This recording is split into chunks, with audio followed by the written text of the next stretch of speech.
Okay, good morning, everybody. Good afternoon, everybody. Thank you very much, Miguel, for the invitation to speak in this seminar together with Rafael and to discuss this recent paper that contains some ideas on potential membrane limits in quantum gravity.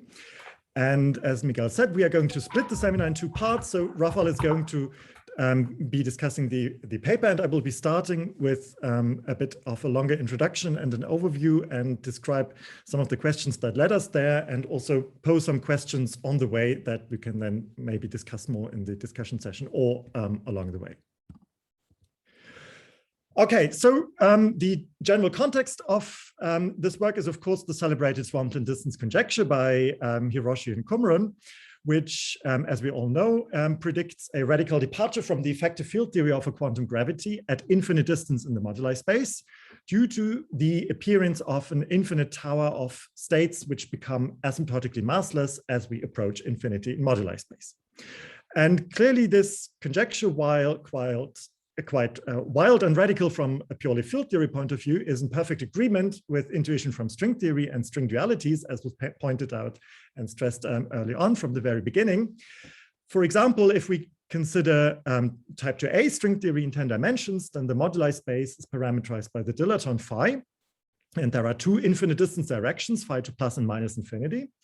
So as we go to phi plus equals infinity, then this string becomes weakly coupled, and we get a tower of light string excitations whose mass compared to the Planck scale in 10 dimensions clearly goes to 0. So we approach a phase of the theory which is good described by weakly coupled string theory in the same number of dimensions, namely in 10 dimensions.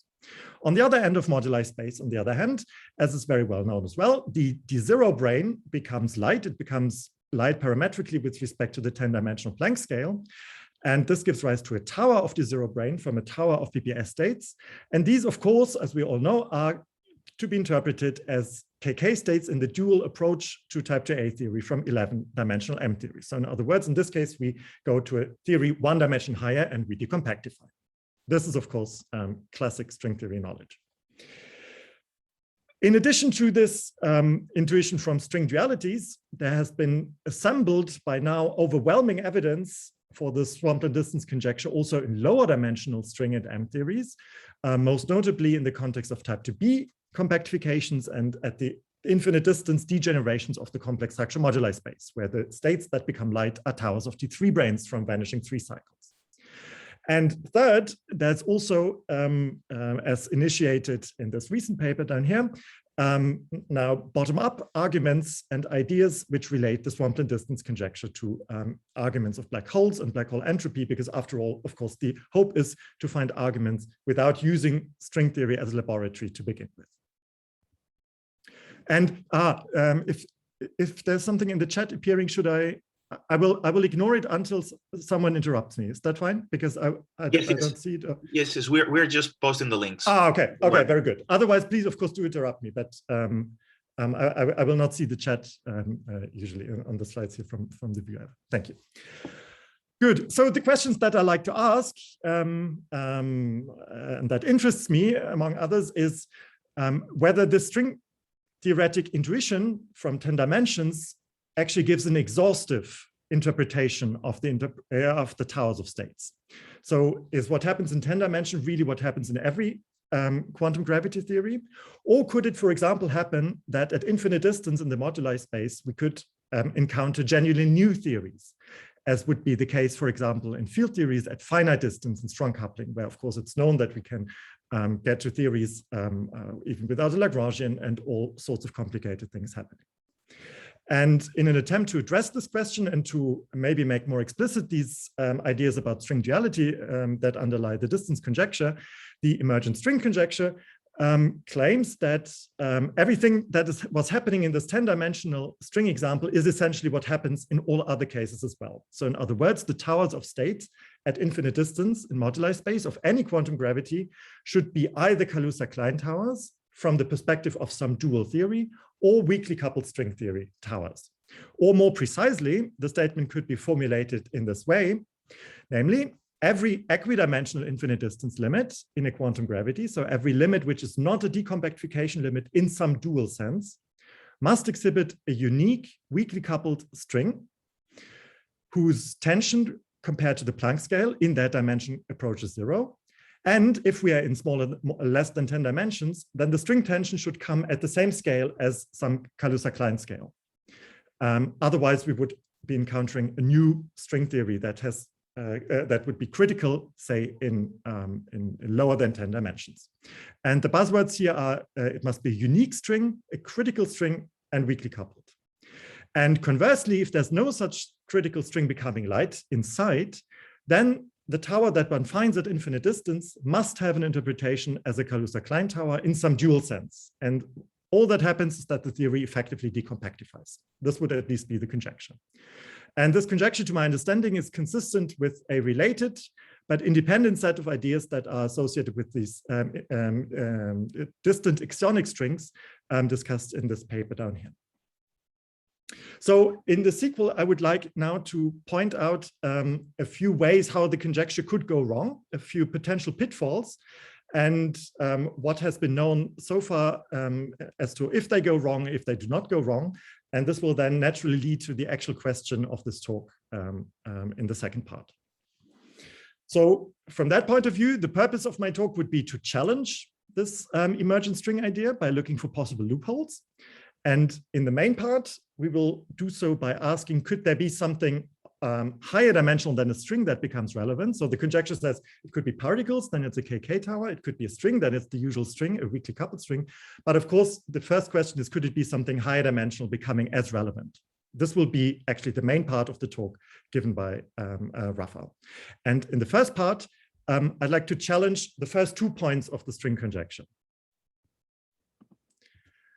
So the first potential pitfall is that the conjecture states that the string that should become light should be a critical emergent string. So not just any string like a non-critical string, but it should be a critical string.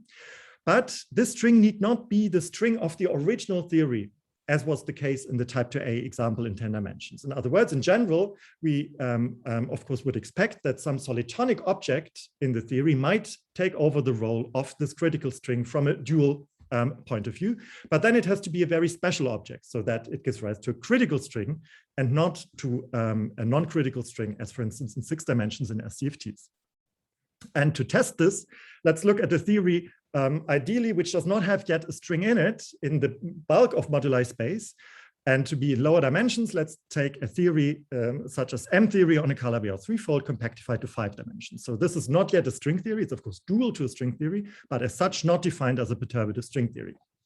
And for definiteness, let me look at the moduli space given by the vector multiplets in 5 dimensions. These would be the Kähler moduli, subject to the constraint that the overall volume stays fixed. So we have H11 minus 1 such vector multiplet moduli in M theory in 5 dimensions, because the overall volume V is part of the hypermultipled moduli space. And this will be discussed later. So first, let's discuss only the vector multiplets. And now the question of which solitonic state could become light, of course, has to do with the question which cycles can become small and can be wrapped then by appropriate objects to give rise to such a string. And in fact, the possible infinite distance limits in this classical moduli space, there are no quantum corrections here, have been classified in this paper. And the infinite distance limits where one or several of the Kähler moduli goes to infinity, subject to this constraint here, are all of the following type, namely the Calabi-Yau threefold must be of a type of a vibration type. It must have a vibration. Namely, it can either be such that it has a K3 or T4 vibration over a rational base, such that the fiber goes to 0 volume, the base goes to infinite volume, and the overall volume stays finite. So we have this inverse scale here with lambda some parameter going to infinity. Or it must be an elliptic vibration with the same property, the overall volume stays finite, fiber goes to 0, base goes to infinity. So this is a purely mathematical statement that uses Ugiso's theorem and uses this Kähler structure, which is not modified by quantum corrections in the 5-dimensional moduli space. So what does this now tell us about the appearance of a critical string? Well, if we look at the 2 limits in turn, first M theory First, if we consider an M5 brane wrapping the fiber, which is given by K3 or T4, indeed we get a critical string, solid tonic string of the heterotic type if the fiber is K3 and of the type 2 type if the fiber is T4. This is, of course, well known from string dualities. This is absolutely not a new result. But the point is that the tension of the string now scales like the Kaluza-Klein scale squared, which comes from the modes from the supergravity modes on the base, because the tension goes like the volume, which would go like 1 over lambda squared. From the base, we also get a literal supergravity spectrum, and the two come at the same scale. So in this sense, we would say we get either a heterotic or a type 2 weakly coupled critical string that sits indeed at the KK scale. And in that sense, the statement would be satisfied. What about the other case? In the other case, we have no critical string at our disposal for a generic base B2, and certainly none that whose volume goes to 0 in the most general sense. In the leading sense, if we just impose the scaling as shown here. So the states that we get are, of course, on the one hand, light M2 brane states wrapping the torus fiber, and then the KK states from the base, from the supergravity. And we see that clearly these states from M2 branes wrapping the torus fiber dominate. So we have one dominant type of string, type of particle towers that becomes light.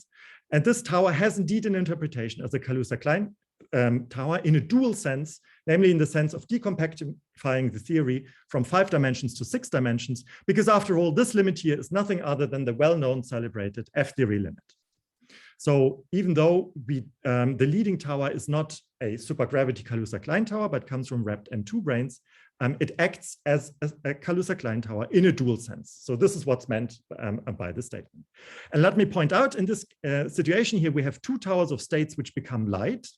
But the second tower of states, namely this Kaluza-Klein tower from the base, once we go to the 6-dimensional frame, of course, does not become light. This is also well known from the F-theory uplift. So in this case, the subleading tower, the KK tower, plays no role for the further identification of the theory. We just have a theory then in 6 dimensions, and the second tower here from the base would just be massive, and the base would have order 1 volume in the 6-dimensional Planck scales, as is well known. So, of course, we could consider nested limits or more complicated limits where on the base additional things also happen.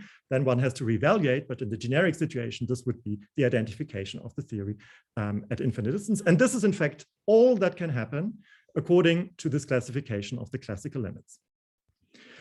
So it had to be a critical string. So the solid tonic string must come from an M5 brane, in this case, wrapping a particular type of cycle, not just any cycle. Second potential pitfall, it has to be a unique critical emergent string. So what would be extremely interesting is if 2 critical strings became light at the same rate. So for example, we would have both a K3 surface vanishing and another K3 surface vanishing, both vanishing at the same rate. Then we would get 2 different heterotic strings, and the theory would become extremely confused about what it would be. And this would be an example of a really highly non-perturbative situation. So can something like this happen? And the conjecture is that this can never happen. So in other words, whenever we have a coexistence of 2 competing vibrations that would give rise to more than 1 emergent critical string, then the geometry must somehow censor this, must prevent this.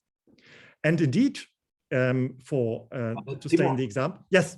Could I ask, so would be an intuition for why this thing cannot happen if there is 2 such strings were becoming light at the same rate? You would have 2 gravitons roughly from each of the exactly. We would have 2 gravitons from both strings, and this would be an extremely non-perturbative situation if it would make sense at all. And of course, finding this would be fantastic. This was we tried to find such a situation as an example of an unconventional theory at infinite distance, but depending from your viewpoint, sadly or luckily, as you like, this does not happen. This cannot happen. As can be proven here in this context of M-theory in Calabi-Yau 3, namely, it can be that the Calabi-Yau-3 has two incompatible K3 fibrations of this left and the right type. And it can also be that they vanish at the same rate, that lambda equals lambda primed, this parameter, in the limit where lambda goes to infinity. This is possible. But whenever this happens, then the elliptic fibration must in addition have a third fibration. And this is a T2 fibration. And the fiber of this T2 fibration goes to zero even faster. So in this case, we would be again in this really F-theory limit where we have a decompactification due to the M2 branes. And it's very important that then in the higher dimensional, 6-dimensional theory, these first two would-be heterotic strings do not become light anymore. So it is really always the leading tower that then will give rise to a sensible result. And this, of course, has to be. So you must have considered this, so I'm just curious, it just occurred to me. So you probably can explain why this does not give you a counter example. Take M theory on K3 times K3, where you shrink K3s at the same rate. What happens there? When you shrink both K3s on the same rate, then you shrink the overall volume. So I'm keeping the overall volume finite here because this would be in 5 dimensions, this would be a hypermultiplet with quantum corrections. So for M theory on K3 times K3, we would be in 3 dimensions, but I suppose that the same reason will prevent this, namely the reason would be quantum corrections. But we have not studied this explicitly, but this would be my guess because the quantum corrections will come in on the next slide. Okay, thank you. Thank you. Thank you. So this, of course, has to be studied and can be studied in every different framework by itself. So this would then be the task of trying to check this. And now we come, okay, so uniqueness. I think this is really very non-trivial to see in the various frameworks and show how it works out. And now we come to potential pitfall number 3. How am I doing on time? I should hurry up maybe. Potential pitfall number 3, and the mechanism is related to what Kumran just referred to. There should also not appear string limits where the leading critical string in lower dimensions sits at a scale parametrically below the KK scale. Again, if this happened, it would be very interesting. It would be a 4 or lower dimensional theory with the string and the KK scale completely decoupled. This would be fantastic, but it cannot happen, unfortunately, according to the conjecture, and indeed no example has been found. So the idea is that if this were classically possible, using just classical geometry, then quantum corrections should forbid something like this, like would be the case in the guest answer before. So let's try to construct such an example for illustration and stay in the example of M theory on Y3, on Calabi-Yau-3 to 5 dimensions. And now let's take a double limit.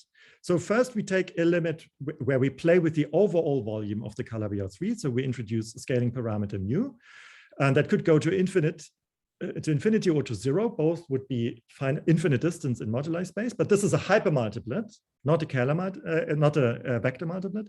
And on top of that, we allow for these different scalings of the Kähler moduli subject to rescaled volume equals to 1. So we just take a double limit. And let's redo this for the example of the K3 fibration, say. Now the volume of the K3 fiber would go like 1 over lambda squared as before, times this overall rescaling mu squared, and the volume of the base like lambda squared times this rescaling parameter mu. And one can easily compute now the ratio of string over KK scale, where string was the M5 brane on K3, and it now scales not like 1 as before, but like mu cubed. So if mu goes to infinity, this is a decompactification limit. The KK scale wins. But what now if mu goes to 0? So now it would look like the string scale is really decoupled from the KK scale.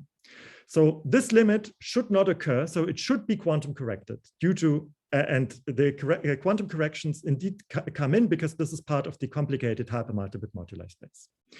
And in fact, as you all know, a detailed analysis of similar such obstructions have been performed in this paper by Bohrmann, Chisano, and Wiesner in the context of 4-dimensional n=2 hypermultiplet moduli spaces. And the details of this will actually be also relevant for the argument we will make in the second part. So I will delegate the discussion of this to Rafael's talk later. But let me just point out that this absence of pathological limits generically is then forbidden or obstructed, censored by quantum corrections, if possible classically. And another example where this happens is also in the Kähler moduli space of 4-dimensional F-theory in Calabi-Yau 4, where, say, alpha prime corrections obstructed a similar pathological limit. And last pitfall, potential pitfall number 4. What if we do not have a critical string? What's then the interpretation? The claim is the interpretation should be as a KK tower from a dual point of view. And the states responsible for this KK interpretation, of course, can also come from rep brains. I gave an example already, the M2 brains on T2, which realized the famous F-theory limit, compactification to 6 dimensions. And recently in these papers, we try to trace down a similar interpretation from the point in F-theory on K3, but now looking at the complex structure limits. So there the role of dual KK states from the dual heterotic point of view are taken by string junctions in the F-theory moduli space.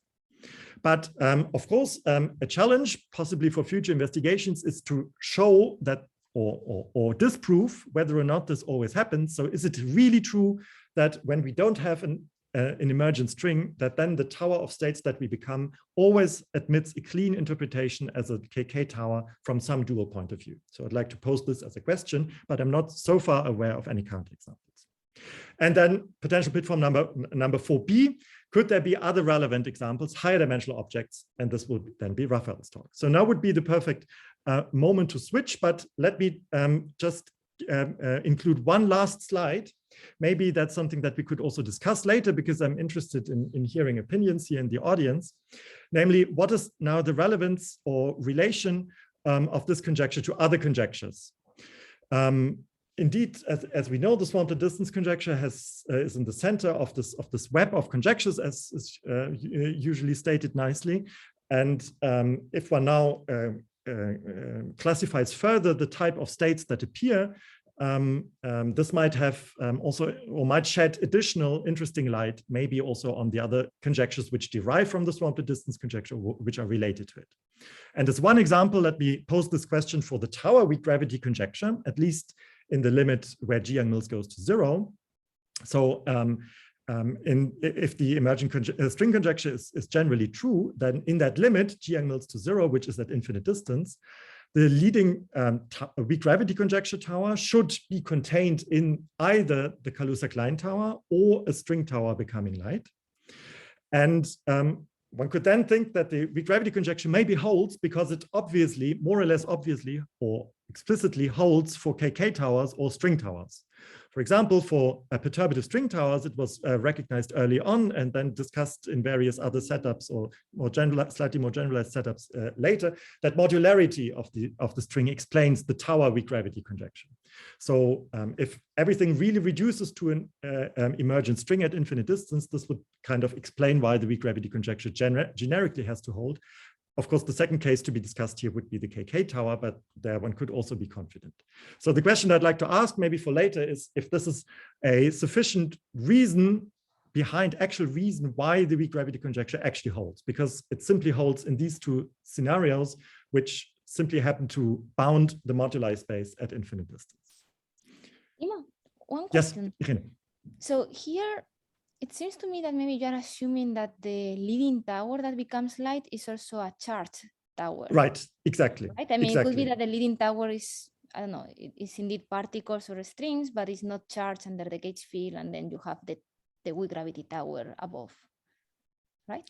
That could be. So if that leading tower is a KK tower, then, I mean, with the exception, then, and if there is a U1 KK U1, then this gauge coupling, the associated gauge coupling should certainly go to 0 at the leading order in the theory. That one could think. In the case of the string tower, okay, so if the U1 is not a Kaluza-Klein U1, then it should somehow be coming from the string tower, and in that case, or from that string theory. In that sense, the string tower would be charged. So I'm not aware of a counterexample where this does not work. But I'm posing it as a question, indeed. That might be a clever point to look maybe for situations where it's not that simple. And in any event, this of course only refers to the situation G equals to 0. Of course, this does not tell us anything about. Here with Jan Mills, you mean one form gets coupled? Yeah. The U1 form is a one form couple. Yes, indeed. Okay. So without further ado, I would now stop the sharing and hand over to Rafael. Right. Thank you, Timo. And good morning, good afternoon also on my behalf. Can you see my screen now? Yes. Okay, but it's not actually sharing correctly. No, it is correct. Perfect. So, yes, I will also start by thanking the organizers for giving me the opportunity to speak here today in this first London seminar of the year. And without further ado, let us pick it up where Timo stopped. So we were seeing some of the consequences of the emergent string conjecture. And one thing that was emphasized is that the asymptotically light objects are predicted to be either Kaluza-Klein modes or the infinite tower of excitations of tensionless strings. And a natural question, if anything else can also become asymptotically light, and membranes would be a natural candidate since they are omnipresent in string and M theory. Therefore, our first question that we want to ask here today is if quantum gravity does indeed impose any restrictions on critical membranes becoming asymptotically light at leading parametric scale. And here we want to be specific, and we are referring now to membranes that give a critical string upon circle reduction. Of course, a key difference between the situation for the string and that for the membrane is that the membrane is not expected to give rise to an infinite tower of particle-like excitations, and therefore we might deem a limit in which the membrane and the Kaluza-Klein scale sit at the same rate as a pure decompactification limit directly. But here we want to nonetheless argue today that we can still say something about the behavior of the tension of the membrane in such infinite distance limits. So we will first make some arguments from consistency under dimensional reduction of the emergent string conjecture that actually in infinite distance limits, a critical membrane of the type just described must actually be parametrically above the Kaluza-Klein scale, and we will find the scaling behavior printed here on screen. And later, we will realize this explicitly in a concrete setting that for us will be 5-dimensional M theory, and we will take infinite distance limits in the hypermultiplied moduli space of this theory, finding that although at a classical level we can engineer membrane limits that behave as membrane limits, so the tension of the membrane is at the same scale as the Kaluza-Klein modes, actually after taking quantum corrections into account, these limits are deflected and we obtain a decompactification limit in which the membrane sits parametrically above the Kaluza-Klein scale. So let us start with the consistency under dimensional reduction. Of course, this has been a guiding principle that has been exploited before to great success in the context of the swampland. And for example, in this paper from 2015, it was used to argue for a stronger version of the weak gravity conjecture, the lattice weak gravity conjecture. And more recently, in this paper from last year, it was used to derive some bounds on the mass of the lattice neutrino by compactifying the standard model on a circle and also applying the conjecture that non-supersymmetric ABS vacuum must be unstable. And this is just to name but a few examples of the application of this principle. Therefore, we would also like to apply it to our context. Hence, let us consider a d-dimensional theory that contains a critical membrane, and let us compactify it on a constant circle. In this theory, we will take an infinite distance limit for which there is a Kaluza-Klein scale that's becoming asymptotically massless along the limit. And since this would be the tower with which the tension of the membrane is computing, we can characterize the limits by the a-dimensional parameter mu, which is the quotient of the tension of the membrane and the mass scale of the Kaluza-Klein tower. Since we are specifically considering critical membranes, as defined in the previous slide, upon compactifying or reducing the membrane on this circle, we will obtain a d-1 dimensional critical string, and the tension of this string will be the product of the tension of the membrane and the radius of the circle. Now, the strategy would be to apply the emergent string conjecture bound to this d-1 dimensional string. So we would have to impose that along the limit, the tension of the d-1 dimensional string is either sitting at the same scale as the Kaluza-Klein modes or parametrically above. Since we're considering a circle of constant radius, the d-1 Kaluza-Klein modes are actually essentially the same as the d-dimensional ones when measured in units of the d-dimensional Planck mass. So let us now take this bound and divide by the Kaluza-Klein scale. In this way, we obtain this factor and we apply the emergent string conjecture bound. And by just exploiting the series of identities laid out in the previous slide, we obtain that this quotient must be either 1 along the limit or it must go to infinity. And since we're assuming that the Kaluza-Klein modes of the original theory are going to 0 along the limit, this imposes that mu must go to infinity. And therefore, we cannot have memory limits which would correspond to mu being constant asymptotically along the limit. We can go a bit further and take the saturated case, which would amount to obtaining an emergent string limit in the compactified theory. Hence, we take the tension of the d-1 dimensional string to be at the same level as the Kaluza-Klein modes. And in this way, we see that this has to scale like 1 over mu, which gives us this scaling here.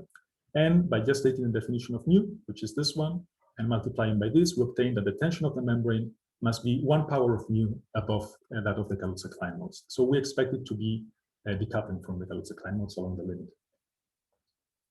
Good. So according to this argument of consistency under dimensional reduction, we expect memory limits to not be possible, at least after taking quantum corrections into account. And the setting that we will consider to obtain an explicit example is 5-dimensional M theory. We will take infinite distance limits in the Hypermultiplied moduli space of 5-dimensional M theory, and we will see that at the classical level, we can construct these limits, but of course, we have a lot of quantum corrections coming into play from M2 branes rapid vanishing 3 cycles. So we will need to take this into account. And this is in general not an easy task. So we will employ an indirect strategy. We will reduce this to previous studies present in the literature.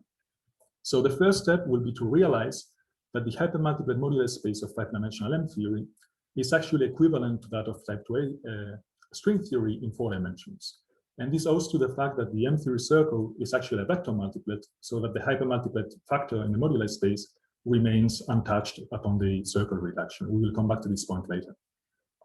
And once we have identified the trajectories in this moduli space with the ones in this one, we can just exploit mirror symmetry and come to the moduli space of type 2B, which was studied by Bohm, Mattisano, and Vesna in this paper of 2019.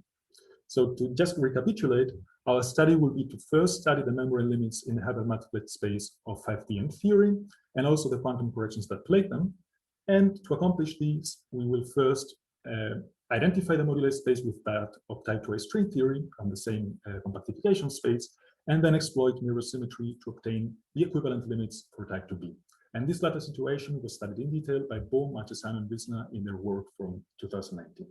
So a useful roadmap for the rest of the talk will be to first review the emergent string limits of Bohm, Mattisano, and Vesna, then do a detailed translation via mirror symmetry to the type 2A setting, and finally carry through with this identification of the moduli space trajectories and extract the physics for the memory limits. Let us start with a review of type 2B. Hey, Rafael, may I ask something just to make sure I followed so far? Of course. So what you did so far is to show that if you want to satisfy the emergent string conjecture so that there is no string that becomes lighter faster than the KK tower, then you cannot have in higher dimensions some membrane that would decay at the same rate that the KK tower, because under compactification on the circle would give rise to this inconsistency, right? Correct. This is indeed. And this is only in, like, you are thinking only on membranes compactify on a circle, or also higher dimensional branes compactify on higher dimensional cycles? Well, we can have higher dimensional branes that are compactified on a cycle to give a 2+1 effective brane, and then this one upon circle reduction could give a string that upon taking a duality to a different brane is a fundamental string. So for example, we will see that in the example we consider, we will have an M5 brane wrapped in a shrinking T3, and then this will give us a 2+1 membrane that upon circle reduction would give us a string that upon duality can be taken to the fundamental string. So okay, but you are always assuming you can have this cycle compactification, right? Like there is some intermediate step. For the consistency under dimensional reduction argument, yes. And for the argument of the identification of the moduli spaces, this will be just a formal identification of the moduli spaces. So in the identification of the moduli spaces, the compactification of the circle is formal, so to say. We're just identifying the trajectories in the 5-dimensional moduli space and in the 4-dimensional moduli space. And for the argument of consistency under dimensional reduction, we are indeed considering the circle compactification. Okay, thank you. Thank you. So before we start with the study of type 2b, let us recall some known facts, just to set some notation. We have, for type 2b string theory, a hypermultiplet moduli space that has H11 plus 1 hypermultiplets. And we have a universal hypermultiplet that contains the 10-dimensional axial dilaton and some axioms that will not be relevant for our discussion. And then H11 hypermultiplets that correspond to the complexified Kähler moduli, and again, some axioms that will not concern us. Since we're expressing everything in terms of the 4-dimensional Planck mass, the ratio between the string scale and the 4-dimensional Planck mass will actually be quite relevant to us. And we see that functionally, it is dependent on the 4-dimensional dilaton. And this is a quantity that will be heavily quantum corrected by the instantons, and therefore identifying how its behavior changes is an important part of the problem. The mirror dual situation is given by the hypermultiplet moduli space of type 2a. Here, once again, we have a universal hypermultiplet with a 10-dimensional dilaton and the NS axion and some RR axioms that are not of interest to us, and H21 hypermultiplets that are furnished by the complex structure moduli of the compactification space, and again, some axioms. This will be the moduli space that we will identify with the 5-dimensional, with the moduli space of 5-dimensional M theory. Here we have again some axioms for the universal hypermultiplet, and importantly, we have the overall volume scalar that, unlike for type 2a here, it enters in a hypermultiplet. And we have H2,1 hypermultiplets that come from the C3 form and also from deformations of the metric. And these will be the ones relevant for us because these are basically the complex structure deformations that we had in the previous step. So to focus our attention now on the type 2b situation, we will review the limits studied by Bohm, Marchesano, and Wissner, and these are the D1, F1, and D3 limit. The nomenclature is such that the limit is called after the lightest extended object along the limit.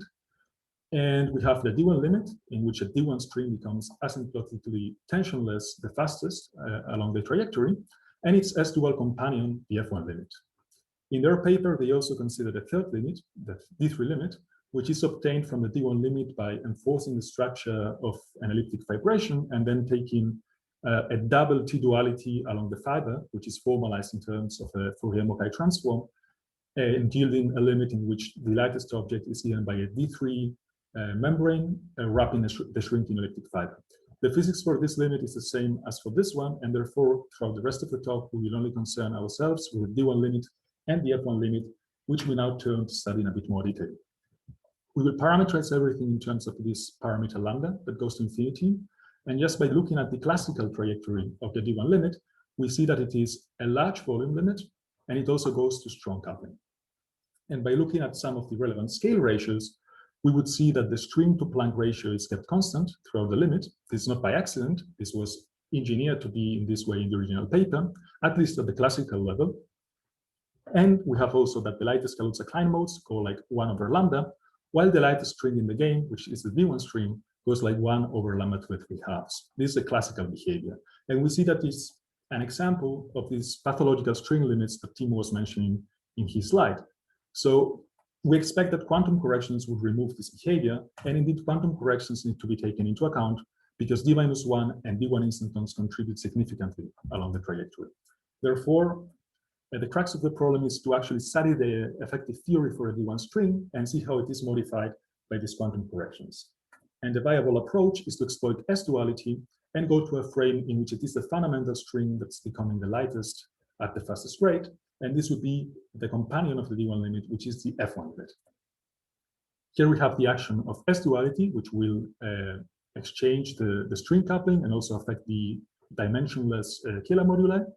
And here we have a quantity chi that we have not introduced yet, but you can think of it as an equivalent to the 4-dimensional dilaton, and the quantum corrections of this quantity will be the ones that will concern us in just a few slides. By performing the transformation, we see that the F1 limit is a small volume, weak coupling limit, and the relevant scale ratios are essentially the same as before, but now the lightest string is the F1 string, as expected from F duality. And therefore, we see that we have a new example of an emergent string limit that exhibits the pathological string limit behavior laid out by Timo. Here, the quantum corrections will be alpha prime corrections, and also at the non-perturbative level, we will have worldsheet instantons significantly modifying the trajectory. This is expected because we're employing S duality, and since the D1 string is exchanged with the F1 string, the contribution of D1 instantons will also be exchanged with worldsheet instantons. And just to complete the picture, the role that was played by D-1 instantons previously will now be played by alpha prime corrections. So just to recapitulate, we will be centering our attention on a D1 limit for which a D1 string is becoming light at the fastest rate, and D1 and D-1 instantons contribute, and the F1 limit for which it is the fundamental type 2B string becoming light, and the worldsheet instantons will contribute significantly along the trajectory. Of course, for the D1 limit, we have to compute the D instanton corrections, and this is in general not an easy task. I just want to review this diagram on what the strategy would be that was laid out by Robles, Jana, Sauer, Esich, Thijs, and Van Doren in 2007. On the right-hand side, we have the vector multiplied moduli space that we know and love, and the strategy here is usually to take the type 2B side, which is classically exact, and then exploit the mirror symmetry to complete the alpha prime corrections. But one needs not to stop here. One can also take the CMAP and go to the type 2B hypermultiplied moduli space on the same compactification space. In this way, one obtains an incomplete subset of quantum corrections that can then be completed to all of the D-1 and D1 instanton corrections by demanding SL to Z duality. These are then translated by a mirror symmetry to the type 2A side, where they become D2 instantons wrapping only A3 cycles. The other part of the diagram is not necessary for the rest of our talk, and in fact, the computations are much more involved, requiring complicated tutorial methods. But just to mention, one could exploit electric magnetic duality, mirror symmetry, and SL to Z invariance to complete the rest of the picture. For us, it is enough to know that the D-1, D1 instanton corrections are known. And it will be important for us to see what the corrections are for this object known as the contact potential, which is chi, and that we identify with the quantum corrected four-dimensional dilaton. So as mentioned before, the quotient between the string scale and the four-dimensional Planck mass will feature prominently in all of our scaling arguments. And we see that functionally, it is dependent on the four-dimensional dilaton that will be corrected to chi. I print here the formulae that we will not go to analyze in detail given the time, but just to mention that if you have some geometrical data about your space, like for example, the G0 Kopakuma invariance, you can actually be very explicit and study this in detail. And indeed, a general study of this type was a big part of this study by Bohm, Marchesano, and Wisner in their paper. And their conclusion for the F1 limit, for which let's recall the worldsheet instantons were the primary non-perturbative contribution, show that deep enough along the trajectory, one would actually hit a minimal quantum volume. And therefore, if classically we had a trajectory that was going to infinite distance along the Kela coordinates and also along the four-dimensional dilaton coordinate, after quantum corrections are taken into account, one hits a minimal quantum volume that is represented in here by this constant factor, and the infinite distance trajectory proceeds only in the four-dimensional dilaton coordinates. Therefore, the worldsheet instantons will still contribute and will be of order 1, but they will not contribute functionally to the dependence of chi. And in this way, the quantum corrected behavior for chi is derived. By then exploiting S duality, we can go back to the D1 limit and obtain that there the string to Planck scale ratio that let's recall was constant classically now actually runs with lambda. The statement that the worldsheet instantons must functionally freeze deep enough along the limit is S dual to the statement that the D1 instantons must do the same. And since in the paper in Appendix B, it's argued that the 10-dimensional type 2B dilaton does not receive quantum corrections, it must be the Kela coordinates that do, and one observes a quantum acceleration of the trajectory that changes the scaling behavior. And indeed, this is relevant for us because this will change how the mass scales of the extended objects in the theory behave. So we had for the F1 limit that at the classical level, we observed a pathological string limit. The F1 string was parametrically below the KK scale, but after taking quantum corrections into account, one observes that the trajectory is deflected in such a way that the pathological string limit is deformed into an emergent string limit. And the same is true for the D1 limit, since it's the S-dual situation. Good.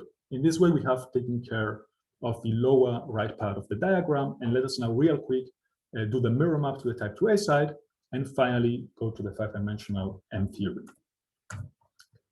To do the mirror map, we need the quantum corrected mirror map, since it changes in the presence of the instantons. And we are in luck because we only have D-1 and D1 instanton corrections, and these are mutually local instantons with vanishing magnetic charge. And in this particular situation, the mirror map, it's just the classical mirror map that we're used to. So we need to identify the complex structure coordinates on the type 2A side with the scalar coordinates on the type 2B side, and also the 4-dimensional dilaton, which in terms of the 10-dimensional coupling is mediated by the volume of the SYZ cycle. That, let's recall, it's a cycle with T3 topology that allows us to understand mirror symmetry as T-duality.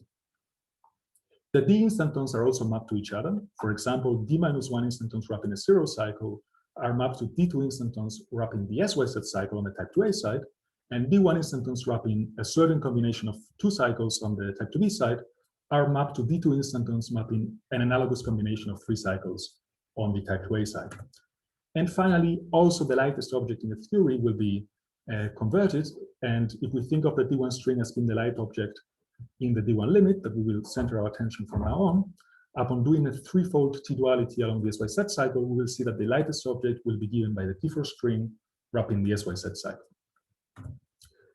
For the scaling arguments, the volume of the special Lagrangian 3 cycles is quite important, and we can use this formula for the calibrated volume and the expected behavior of the periods in the large complex structure limit, which, let's recall, the D1 limit is a large complex structure limit, to obtain how the shrinking T3 fiber of the SYZ vibration behaves, and also the growing S3 base that will set the Kaluza-Klein scale for the limit. Good. So the mirror dual of the D1 limit is the D4 limit, again using the same nomenclature of naming them after the lightest object. And by just powering through with the relations shown before, we can see that at the classical level, the D4 string wrapping the shrinking T3 gives again another example of a pathological string limit, but after quantum corrections, we observe an emergent string limit.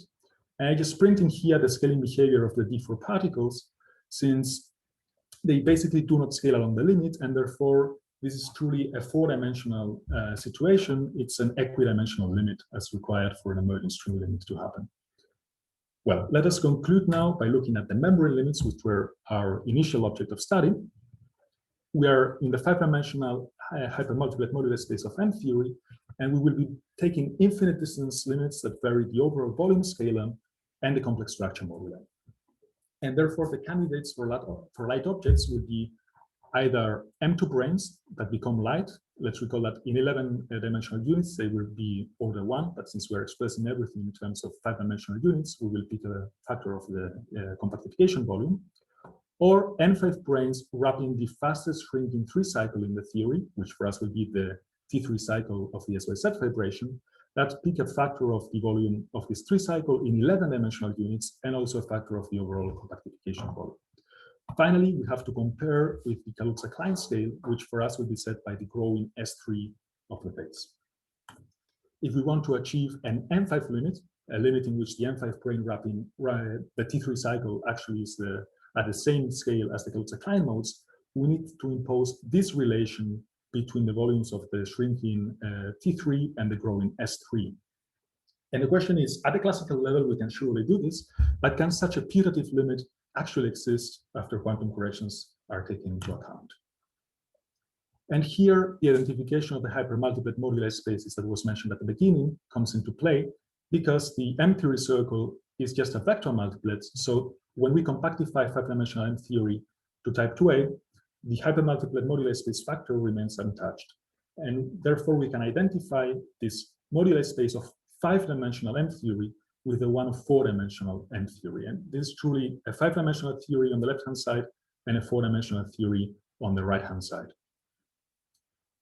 Finally, we just need to translate at a formal level, we just need to express the membrane limits in terms of the type 2A quantities, which is done by the usual rescaling by D2A, that can be seen by just comparing Lagrangian densities that are printed explicitly in this classical paper from 95. And this allows us to study the M5 limit. So let's recall what the process was. We first reviewed the D1 limit studied by Bo, Marchesan, and Wisna in the hypermultiplied modular space of type 2b. We translated it to the D4 limit. And now we're saying that this M5 limit that we saw before is basically equivalent formally at the level of trajectories in the hypermultiplied modular space to the D4 limit.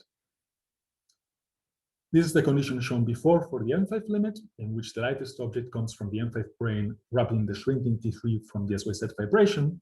And by looking at the scaling of the different quantities and expressing them in terms of the type 2a variables, we see that we have a heavy brane that we're not concerned with, and a light membrane coming from the wrap M5 on the T3, and a light Kaluza-Klein scale coming from the shrinking S3 base of the SYZ vibration.